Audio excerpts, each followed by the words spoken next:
Hey guys, so we're going to be checking out the number one request in the other request tab. This is the world of Kaiserreich, exploring the lore of an alternate World War One. This is done by Alternate History Hub. I love alternate history.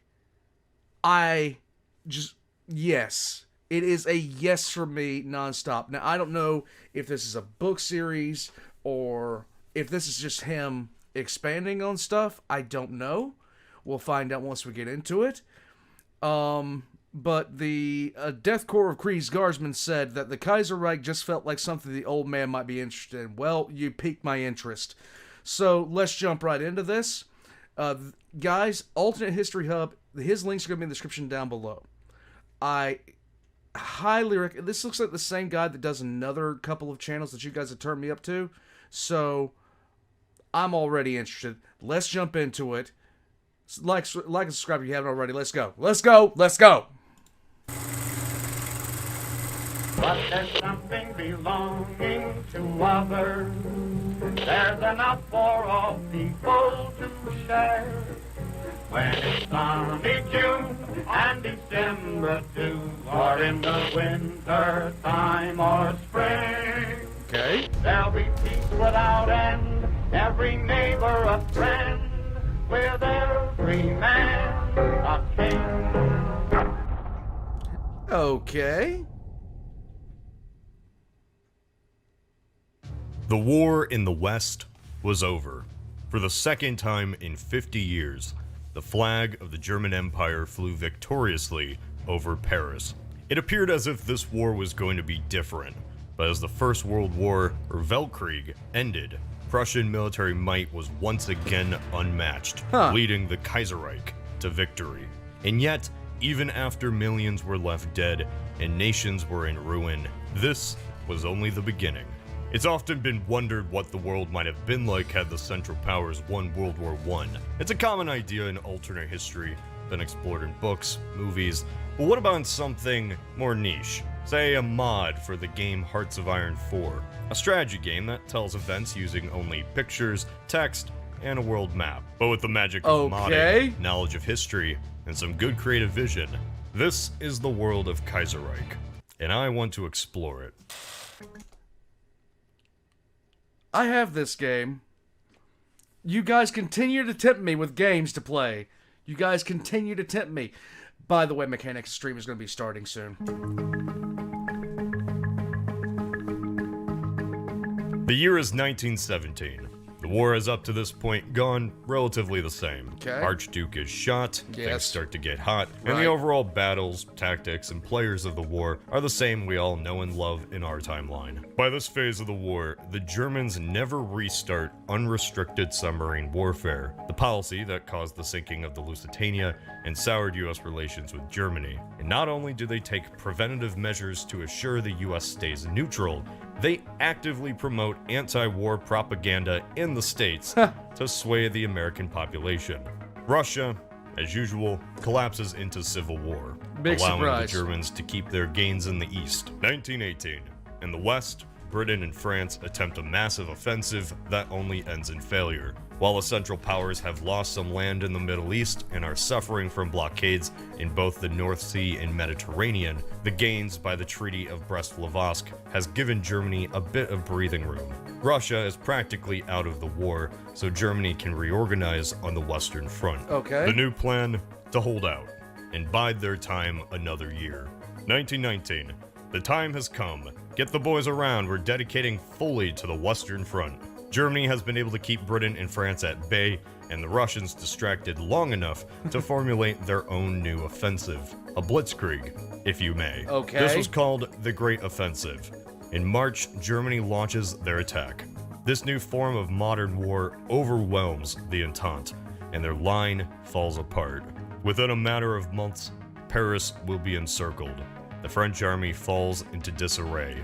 Mutinies are abound as the troops become tired of poor planning and failed counterattacks. This was something that was rapidly approaching truth in the war. There were several times that the troops themselves were it was such a bloodbath any time they were doing any kind of offensive. So there was just no... I mean, frankly, after you see so many thousands, tens of thousands die for little to no gain, and they're telling you you're going to do it again tomorrow, it's like, dude, you can go straight to hell. What is wrong with you? Stalemate has turned into a rout. Italy collapses as Austria gains ground, and even Ethiopia joins in on the fun. Really? Germany and her allies, despite losing morale and resources from the British blockade, had bid their time and successfully gone on the offensive. Nice. France had surrendered, but we'll focus on that in a bit. Okay. Britain remained on the sidelines. Without an ally on the mainland, there was really nothing they could do. While on the Western Front, the war had been decided, in the East, another fight was brewing, the Civil War. For another 2 years, the Bolsheviks and White armies would clash, but unlike in our timeline, the tides were not in the Red Army's favor. Okay. Let's go back to 1918. Right. The Bolsheviks had taken control of the state, and their main concern was simply gaining a reasonable peace with the Germans. The Germans, of course, took advantage of the new government's precarious position. Peace only came after another swift offensive as the Central Power armies waltzed up to Moscow, forcing their own concessions that the Bolsheviks had no choice but to accept. Having the enemy manhandle your new government doesn't really look good. No. The Bolsheviks were not only humiliated by this, but their tentative hold on to power was absolutely destroyed. The Brest-Litovsk Treaty held. Russia's western holdings were fractured, Ukraine was now an independent state, and the new nations from this really became nothing more than puppets loyal to Germany. The White Army had taken over key points in the south, and even parts of the left had rallied against the Bolsheviks. Long story incredibly short, this is the start of the end for the Red Army. Their own forces were infighting, Lenin was assassinated by a disgruntled worker, and the response to root out any enemies of the revolution only created more enemies against the failing Bolsheviks. By 1920, Moscow was the last bastion for the Reds, and the White Army, a mix of leftists, pro-monarchists, and anti-communists, had retaken Russia.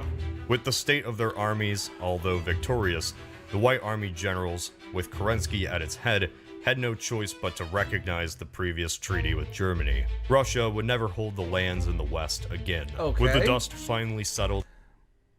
So far, this is all making an abnormal amount of sense. This is all making way too much sense at this point. There was so...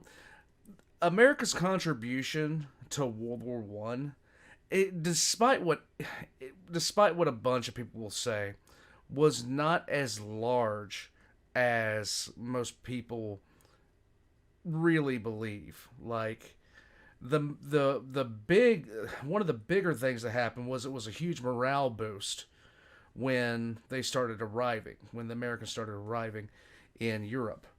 But the amount of fighting that was done was, right there on the very end of the war. And, oh man.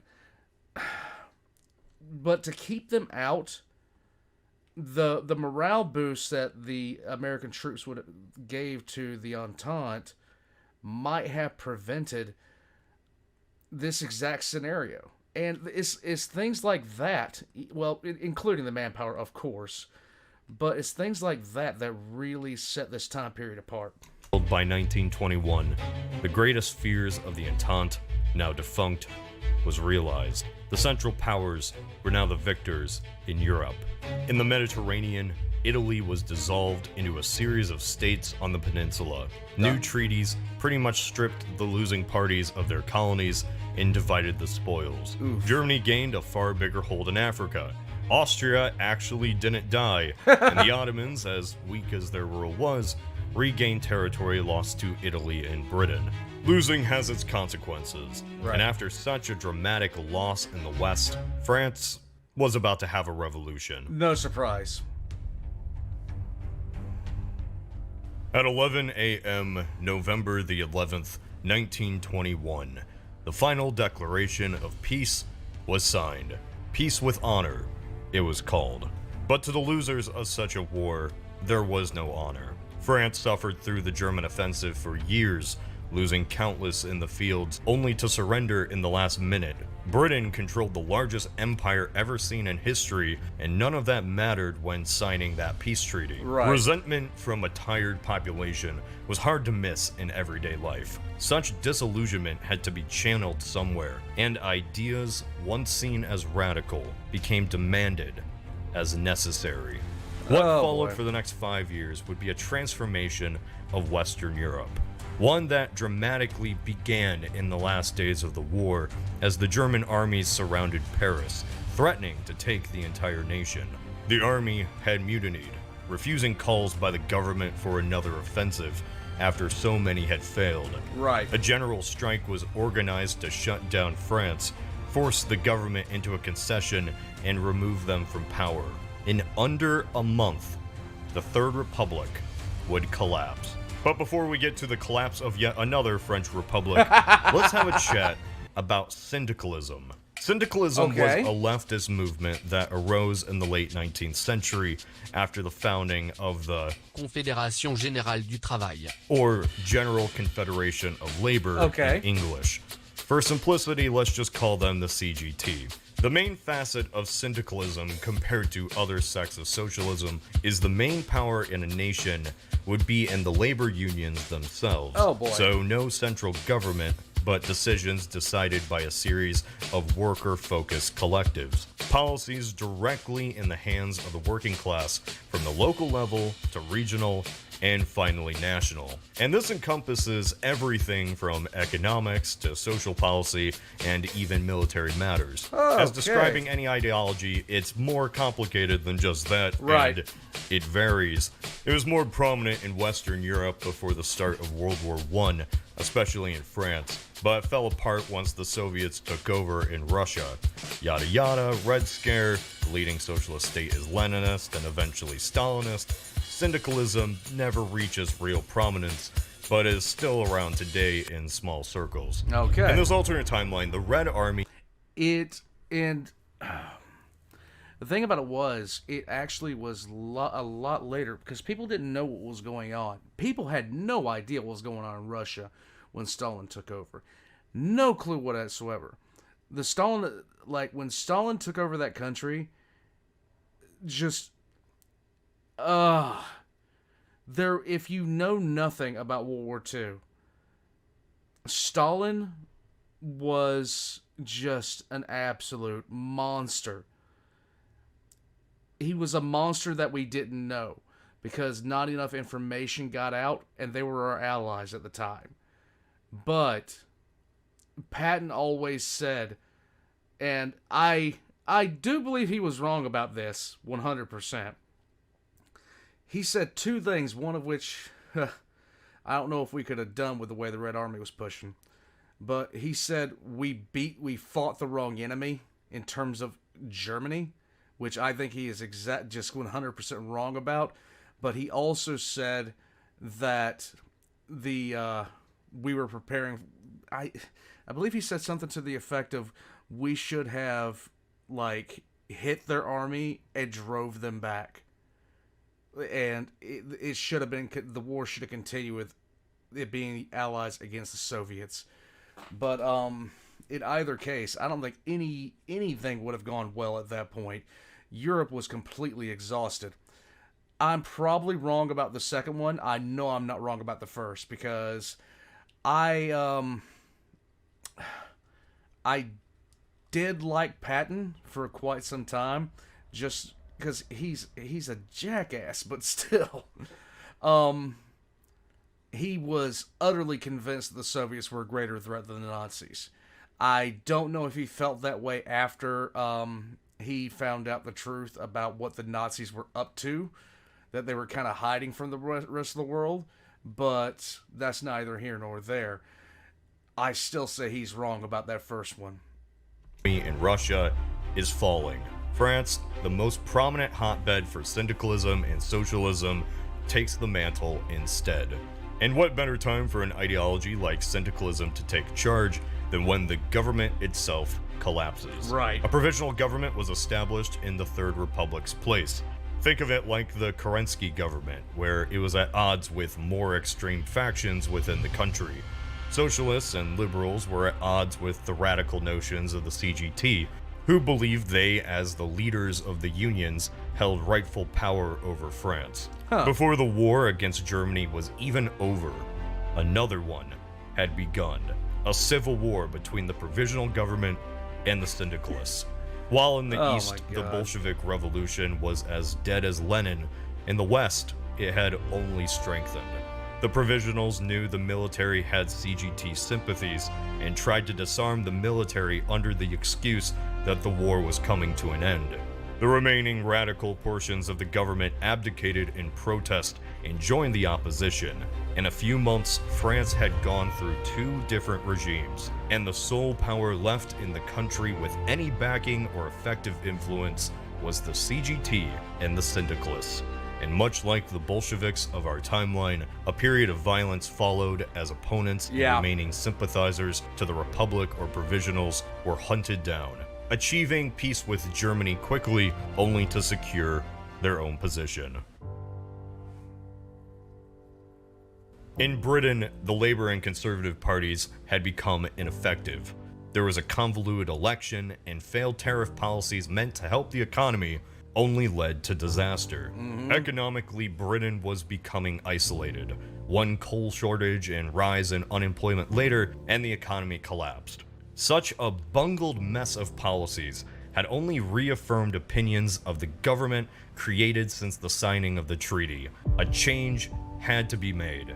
The labor unions of Britain organized nationally, calling for a general strike in March of 1925. Across the island, the cities were packed with workers calling for better reforms and for corrupt leaders to step down. The response against them was swift, and quickly the situation deteriorated. Whoever began the fighting was never known. It really, really doesn't matter at that point. Like, the loss in a war can have a monumentally terrible effect on a country, especially if it could have been either avoided. Everybody's looking at the situation in Ukraine and Russia right now, and when I'm looking at that situation, the longer this goes on, I mean, the more concerned I am. Frankly, this would have been a lot better if peace would have been forced a while ago. If the rest of the world had pretty much stood up and be like, "No, this is done.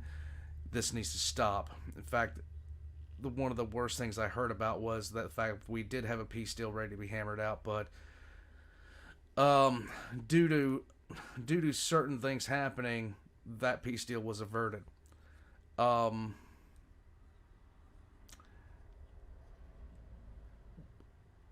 At this point, you see things like this, and it's like, oh God, how could this happen? We see it all the time. We've seen it in history.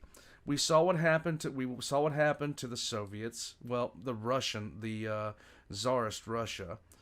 We saw what happened to the French with the French Revolution. We saw what happened in so many cases where either governmental incompetence or a decisive loss in a war, an embarrassing national loss in a war, led to something like this, where mass revolutions took place, and it was generally horrible for everyone.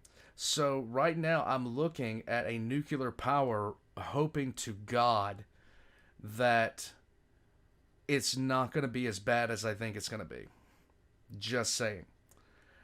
Because at this point, Russia has significantly embarrassed itself on the national stage. This war should have been wrapped up a long time ago in their favor. But they have not done that well in comparison. Now, I'm going to leave it there. Russia should have won this war a long time ago. They have not. And at this point, it's kind of a thing where you're just sitting there like, the hell is going on here?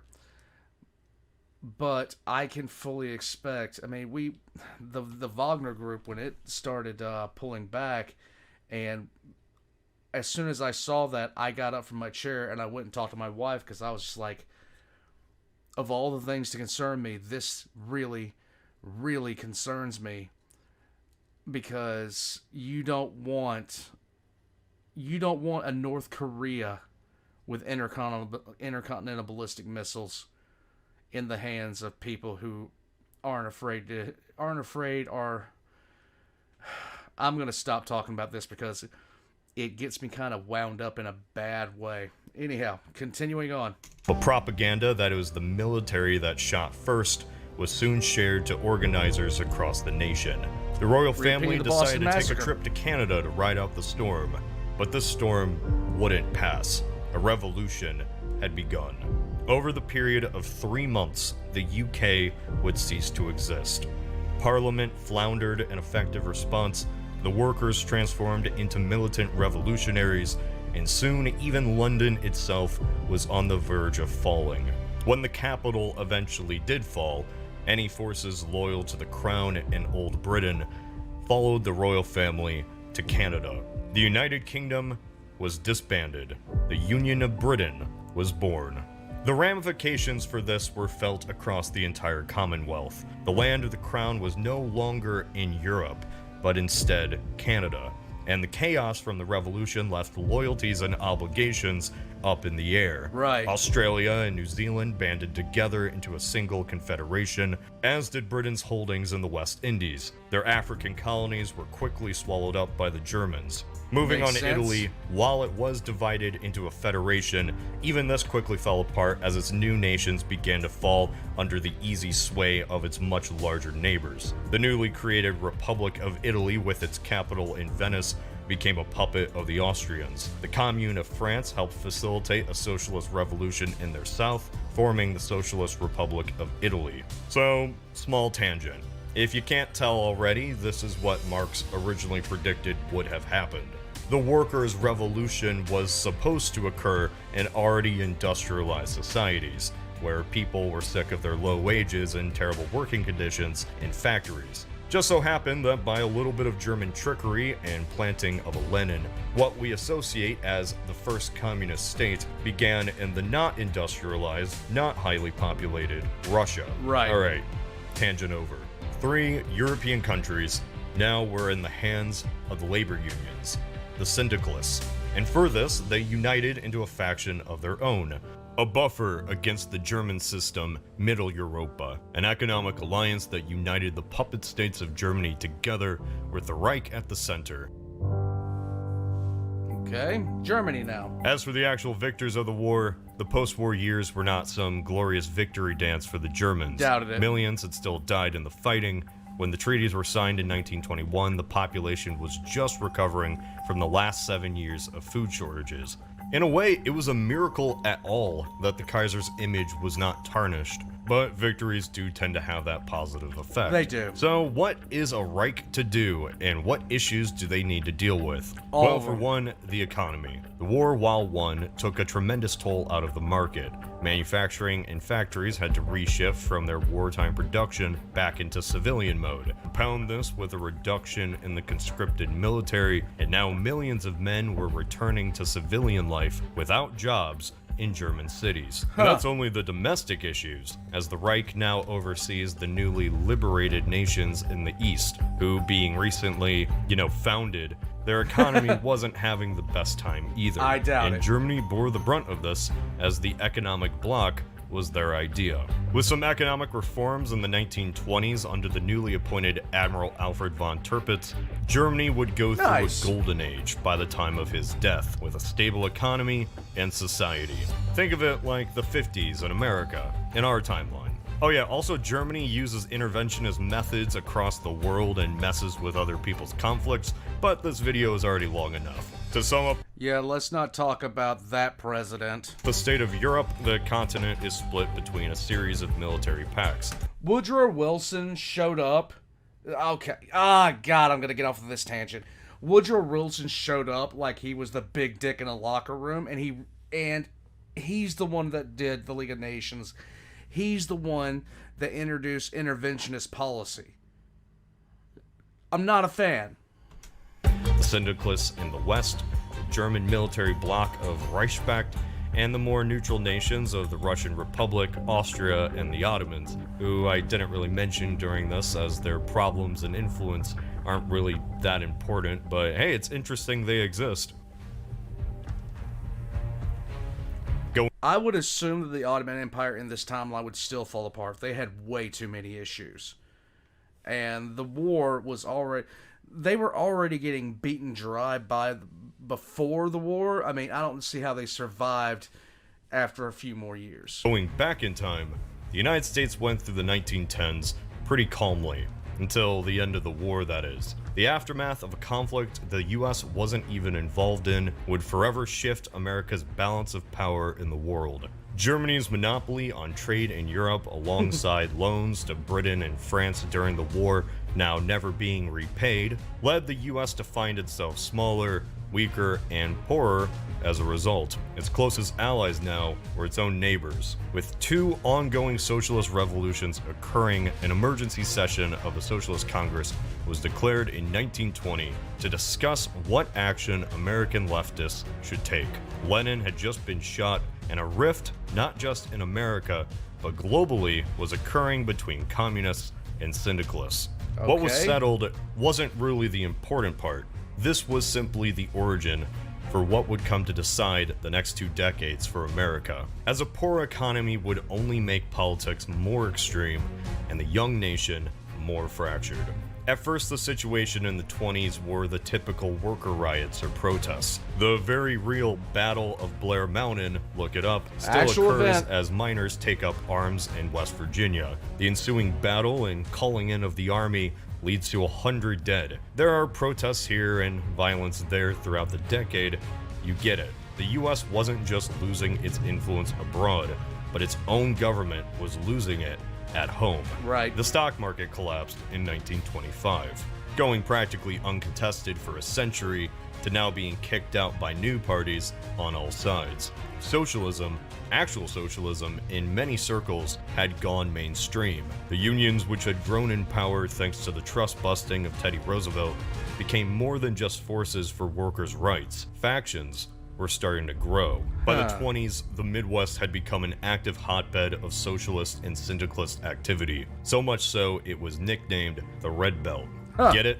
By the turn of the 30s, most positions in any of the Red Belt states are either influenced or controlled by socialist politicians, with mainstream parties entirely voted out. And you see, this would, I believe this would actually occur because there was no red menace to be seen, and there was no victory in World War I. There was just, I can see everything in this happening so far. Power behind this success? The CSA. Not that one. The Combined Syndicalists of America. Okay. A national body of unions led by Jack Reed, journalist turned politician whose influence has dominated the left in the United States since the end of the war. Without the USSR existing, France and Britain are able to promote their own ideology onto the US, which, while beneficial to the Rust Belt, still causes a scare throughout the rest of the nation. Down south in Louisiana, the politician Huey Long is elected as governor. Long was a very unique politician. Being from one of the poorest states in the Union, when he got into office, the population was rural, poor, and without education. Its infrastructure was non-existent. Long was a man who was against socialism, but his policies, especially the Share the Wealth program, would do everything to expand opportunity in the state. He ran his office with almost dictatorial powers, but was actually incredibly popular. His mantra ran his philosophy: every man a king. I'm not going to go too much into Huey Long. Here are a few videos. A Southern Democrat who used populism and strong-manning opposition to actually do good for the people of Louisiana. And in this alternate timeline, with the US government not having too much credit and the economy in shambles, Long decides to run for president. but upon losing the Democratic nomination, he falls out with mainstream parties, forming his own, the American First Union Party, a coalition of Southern, Christian, and pro-distribution elements with a little bit of populism. The Southern alternative to a failing system that isn't the CSA. Wait a minute. So why was the mainstream government so disliked? 2 words. Herbert Hoover. In his second term, his effect in the office has only led to radicalization on both sides, marred by military operations against protesters and strikers, and generally being seen as a puppet of the elite. When Black Monday occurs, this only leads to more isolation of the Democrats, Republicans, and even progressives after one of the most convoluted elections in American history between 5 different distinct ideologies. The result, any result, leads immediately into collapse. The Second American Civil War, as it will be called, begins, as the syndicalists in the Midwest declare independence with their new capital in Chicago, as does the American First Unionists with Huey Long at its head. As the centrist government collapses in Washington, General MacArthur declares martial law and immediately mobilizes what remains of the loyalist states around his cause to reunite the U.S. This shockingly quick assumption of power and new dictatorial authority only leads to the Western states, now known as the Pacific states, to rebel as well, claiming they're the true successors to what the U.S. once was. Also, New England exists in its own faction, basically a puppet of Canada, and they just kind of want to be left alone. Who will win this fight and who will survive is entirely up in the air. Maybe New England just sweeps everyone. Speaking of which, as the UK fell to the syndicalists, the royal family sought refuge in Canada. Britain's I'm loving this so far. This is outstanding. Colonies were gobbled up, and the power that was the Entente was a shadow of its former self. Yet even by the 30s, that power is still around, a remnant of the old world. Canada, in the years after the war, has actually been the most stable country outside of Germany, with the head of state remaining the king. The main geopolitical goals for Canada is really just to get the UK back and stop any syndicalist action within their borders. It does have its fair share of problems, though. Corruption is rampant, and there's a constant debate on the status of Quebec. For the most part, Canada is just vengeful Britain, which is words I'd never thought I would say. Lightning round.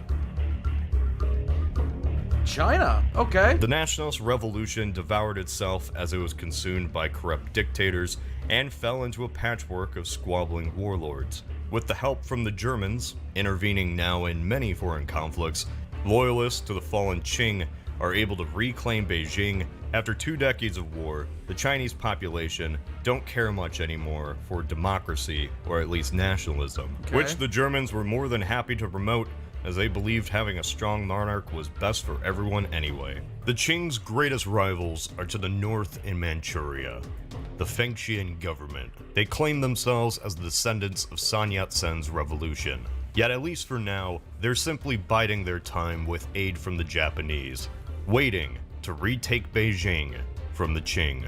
China as a whole is fractured. What was once its territory is now a series of smaller cliques and warlord states competing with one another. The 2 largest factions slowly becoming puppets of the Germans and Japanese looking for control. Who will come up on top is still in the air.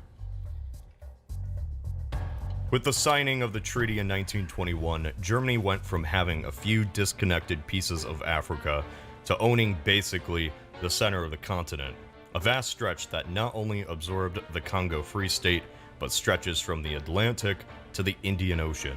With the collapse of Britain's empire abroad, Middle Africa expanded their control to much of the Gold Coast. Its main rivals remain the French Republic in exile, who is nothing more than the Sahara colonies, and a newly independent Egypt that stretches down into Sudan.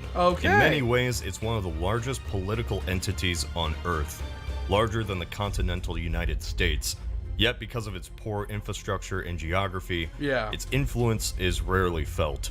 Its leader is Hermann Goering, whose alternate self in this alternate timeline wishes to make a colonial outpost one of the most profitable colonies in the world. Okay. With the previously mentioned collapse, India and much of Southeast Asia fell into land grabs, revolutions, and Now this is going to be a little bit interesting to see what happens here. Let's go. reorganization. Parts of British control still remained in India as the Dominion of India, a collection of princes and British upper class loyal to the crown. However, their control is vastly diminished, as other princes have rebelled and created their own alliance, known as the Princely Federation.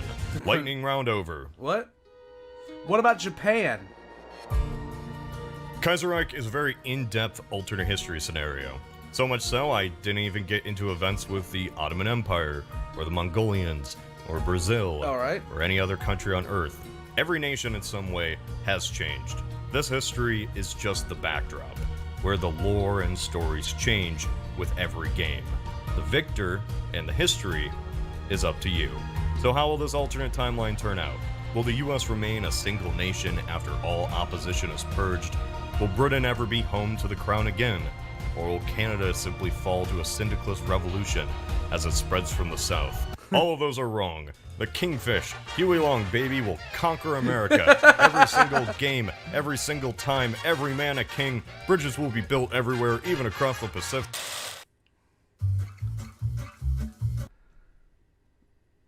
This was just over either the lower four black... Guys, this is something that I would have a lot of interest in, because I love alternate history. One of the most, I guess you could say, one of the first alternate history groups I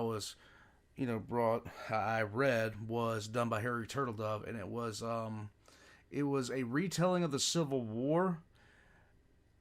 If the Union Army had intercepted courier documents showing where the Army of Virginia was going to be positioning itself prior to the Battle of Gettysburg, and hadn't met Lee's army at the Battle of Gettysburg, and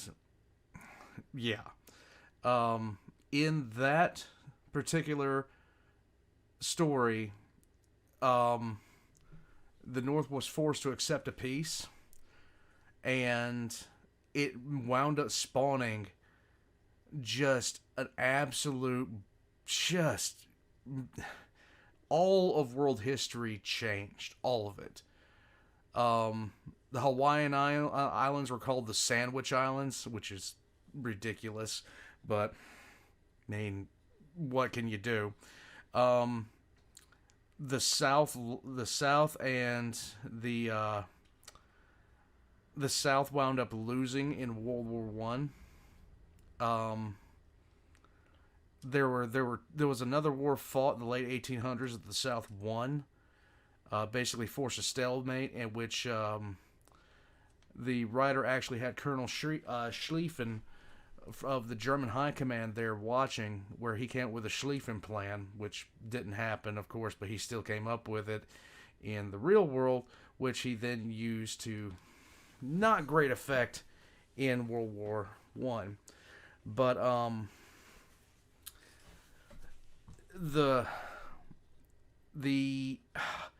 it was so distressing to see what was happening in that, because the bad thing about it is you could see things like that happening. A national, like when the United States beat the Confederacy in that universe's version of World War One, they imposed a treaty very similar to the Treaty of Versailles, which you can figure out what happened next.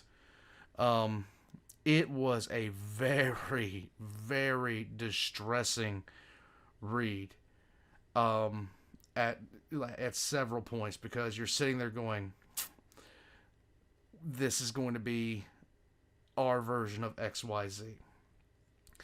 I love alternate history for two reasons. My favorite kind of alternate history is where one simple thing does not happen, and it changes everything. It legitimately shifts the entire balance. And there's been several incidences in history where one simple thing has had such intensely drastic effects. The bombing of Hiroshima would have never happened if the Japanese sub that spotted them on the way to the island where the Enola Gay was, where they would deliver the bomb, the Japanese sub did not want to shoot its torpedoes. It did torpedo it on the way after it had dropped off the bomb, but the Indianapolis might have never made it to drop off the bomb if the Japanese submarine that had spotted them had actually taken the shot. Things like that throughout history, like Hitler was in the sights of a British soldier who had the shot but didn't take it. Can you imagine being that guy like 30 years later, realizing what had been done and what you could have done, what you could have stopped? It's those things that you don't know, that you wish you could replay 1,000 times over in your head. I could never imagine being that guy, knowing in his head that he could have stopped something that horrible. Guys, until next time, I am a brick, and I am an old brick. All of Alternate History Hub's links going to be in the description down below. This was an awesome watch. Oh, God, now I want to play Hearts of Iron 4. You guys suck. Why do you keep doing this to me? This mod sounds like so much fun. All of Alternate History Hub's links are going to be in the description down below, right next to my own. Guys, I have my merch down there, everything else down there. Yeah, I'm good to go. Now I simply want to download. I want to download Hearts of Iron 4 and download this mod just so I can read some of this. But then I'll play it and then I'll never stop playing it. Guys, I will catch you next time. Why are we here? Just to suffer?